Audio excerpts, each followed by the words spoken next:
तो ये हमारे इंग्लिश का प्रोफेसर, इंग्लिश डिपार्टमेंट का प्रोफेसर रश्मि प्रिया मैम है। Hello everyone. तो आज हम आए थे इनसे मिलने के लिए।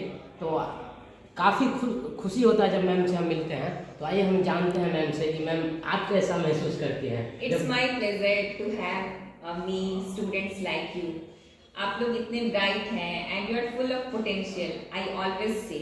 And we teachers, our work is to make things out of you. This is our solemn duty and I would like to do my best to figure out with those things and make those things out of you. And we are very privileged and honored to have students like you. जी ma'am, ऐसे ही हम चाहेंगे कि ma'am आप अपना आशीर्वाद हम लोग पर बनाए रखें और सपोर्ट करें कि ताकि इतना आगे चले जाए कि फिर पीछे मुड़ के देखें तो कहेंगे कि हाँ प्राउड है हमारे इस प्रोफेसर पर। मैं फिर से कहूँगी कि आप ही हमारे देश के भविष्य हैं और आप जो भी पढ़ते हैं मन लगा के पढ़ें। और इसलिए नहीं पढ़े कि आपको नौकरी पाना है या फिर उससे आपको लुक्रेटिव जॉब मिले। आप इसलिए पढ़े कि आपके पास नॉलेज हो और वो नॉलेज आप जितने लोगों में शेयर करेंगे वो आपके लिए उतना अच्छा होगा।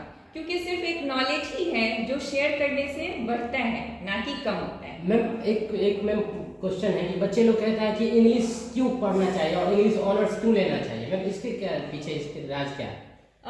English English is a global language. The speaker of English has been spread worldwide. It is the second most spoken language in the world. That is why most people prefer to study English. And you cannot understand your science subject, your other subjects, if you do not read English. One of the important point about English that all of the best books written in the world has all been translated into English. Recently, do you know about who has been the winner of the prestigious Booker Prize? Gitanjali Sri.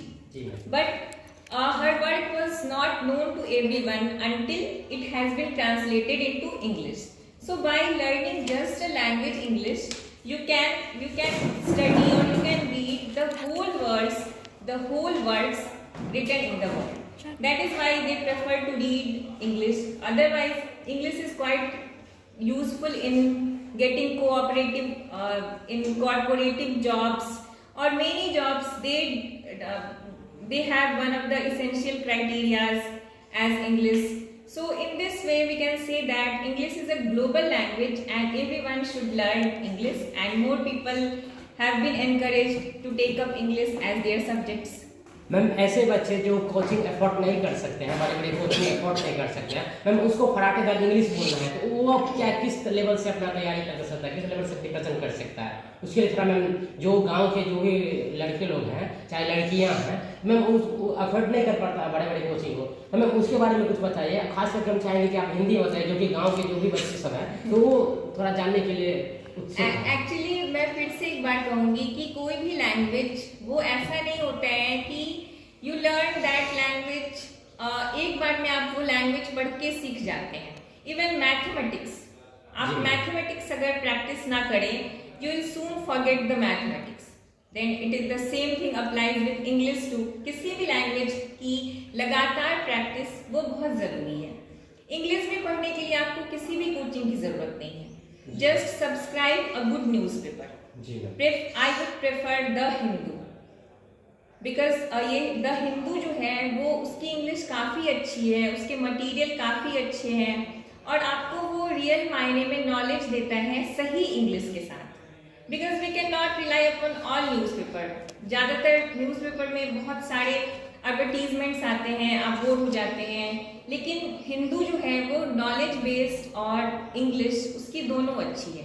तो try to inculcate the practice of the Hindu. ये जो the Hindu अगर आप regular पढ़ते हैं, whatever the article that makes you interesting, जो भी आपको इंटरेस्टिंग लगे, चाहे स्पोर्ट्स का हो या एडिटोरियल हो या पॉलिटिकल न्यूज़ हो, आप एक सेक्शन उसको ध्यान से पढ़िए, हर दिन पढ़िए, उसमें से नए नए वोकैबुलरी को लाइए। यहाँ मैं फिर से कहूँगी कि कोई भी language it is all about vocabulary. If you do not have vocabulary you can not speak that language. आपके पास अगर शब्द नहीं है तो आप क्या बोलेंगे? जी मैम। तो शब्दों को बढ़ाने का सिर्फ एक यही तरीका है कि आप उन शब्दों के साथ प्रयोग करें, जी। उन शब्दों को आप हर दिन बोलें, हर दिन लिखें, सेंटेंस बनाएं। आप अपना एक ऐसा ग्रुप तैयार करें जिसमें कुछ लोग इंग्लिश बोलने वाले हों और आप 1 से 2 घंटे उस ग्रुप में प्रैक्टिस करें, उनके साथ आप बोलें। बिकॉज ये language learning is a slow process. ये ऐसा नहीं है कि हम आपको 2 महीने, 6 महीने, 2 साल में पढ़ा के फराटेदार इंग्लिश सिखा देंगे। अगर आप 2 साल में सीख भी गए, फिर आपने 1 साल नहीं प्रैक्टिस की तो आप सब भूल जाएंगे। जी मैम, यहाँ यही है कि practice, it is all about practice, it is a matter of practice. आपको सिर्फ प्रैक्टिस। मैम यही कारण है कि जो भी यूपी, बिहार, झारखंड के लोग हैं उतना फराटेदार इंग्लिश नहीं बोल पाते। वही जो भी साउथ इंडिया के लोग हैं फराटेदार इंग्लिश बोलते हैं, क्योंकि उन लोगों का मैम वो तो हिंदी आसानी के साथ नहीं समझ पाते हैं, तो इंग्लिश पर इतना पकड़ है, इसीलिए वो लोग फराटेदार इंग्लिश बोल पाते हैं। यही रीजन है। अच्छा, इसके बारे में मैं बहुत नहीं कहना चाहूँगी, लेकिन कहीं ना कहीं हमारे सिस्टम में भी प्रॉब्लम है। जो मैं कहूँगी कि हमारे स्कूल में इतना लेट एज में इंग्लिश इंट्रोड्यूस किया गया है, और लैंग्वेज एक्विजिशन का एक रूल है ये कि आप बचपन में जो लैंग्वेज सीखते हैं वो आप काफ़ी तेज़ी से सीखते हैं। अगर हम इंग्लिश सेम सिनेरियो में, सेम सर्कमस्टांस में एक अडल्ट को सिखाते हैं और एक 7 साल के बच्चे को सिखाते हैं, तो 7 साल का बच्चा 1 महीने में सीखेगा, अडल्ट 3 महीने में सीखेगा। तो आप ये डिफरेंस देख सकते हैं। तो आप जितना लेट इंग्लिश इंट्रोड्यूस करते हैं तो वो काफ़ी देर हो जाती है एक लैंग्वेज को समझने में। And we always learn English as our second language. तो सेकेंड लैंग्वेज हम अगर कुछ भी पढ़ते हैं तो उसमें हमें परेशानी तो आती है, चाहे वो इंग्लिश हो, उर्दू हो या फिर तमिल हो, कोई भी ले। मैम जैसे कि उदाहरण के तौर पर देखिए मैम, झारखंड का ऑफिशियल लैंग्वेज मैम जो इंग्लिश होता है, वहाँ के लोग इंग्लिश, वहाँ के जो बच्चे जो पैदा होते हैं ना, वही में वो भी फराटेदार इंग्लिश बोलते हैं, क्योंकि वहाँ मदर टंग भी इंग्लिश है, वहाँ का मातृभाषा भी इंग्लिश है। तो यही इम्पोर्टेंट है कि inculcate the habit of speaking in English at home. At home you should speak with your friends, with your siblings in English. Only then you can speak fluent English. This is the basic mantra for learning English and for spreading English, for speaking fluent English. ठीक है?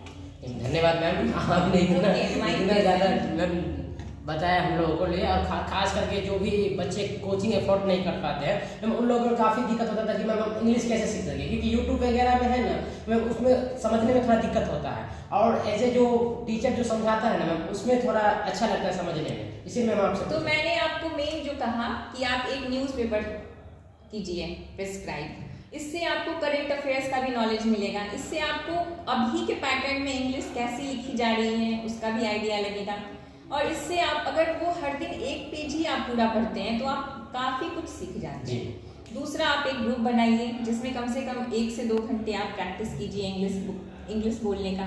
तो ये 2 बातें काफ़ी हैं English की तरफ एक नया एफर्ट करने का, इंग्लिश सीखने का। और इंग्लिश हमारे लिए बहुत इम्पोर्टेंट है, क्योंकि आप इंडिया से बाहर नहीं जा सकते हैं। और मेढक का कुआं तो आपको बन के नहीं रहना है। आप हमारे भविष्य हैं। आप इंडिया से खास करके मैम जो नॉर्थ इंडिया है, नॉर्थ इंडिया के बाद जो हम जाएंगे, अगर केरल मान लीजिए, केरल जाते हैं, तमिलनाडु जाते हैं, कर्नाटक जाते हैं, मैम वहाँ का अगर हमको इंग्लिश बोलने नहीं आता है तो वहाँ मैम खाना भी नहीं मिल सकता वहाँ का आसानी के साथ। यही मैम यही दिक्कत है मैम, इंडिया में भी थोड़ा बहुत ज़्यादा दिक्कत है, बिना इंग्लिश सीखे ना बहुत ज़्यादा दिक्कत होता है। तो आप अभी से प्रयास कीजिए। आप तो और यूपीएससी के एस्पिरेंट हैं तो द हिंदू लाइए, सब्सक्राइब कीजिए। यहाँ मिल रहा है, एक 12 रुपए में देता है हर दिन, 15 रुपए संडे का है, और आप उसको एकदम पढ़िए। ठीक है? आप लोग अब नहीं ना चला रहे हैं,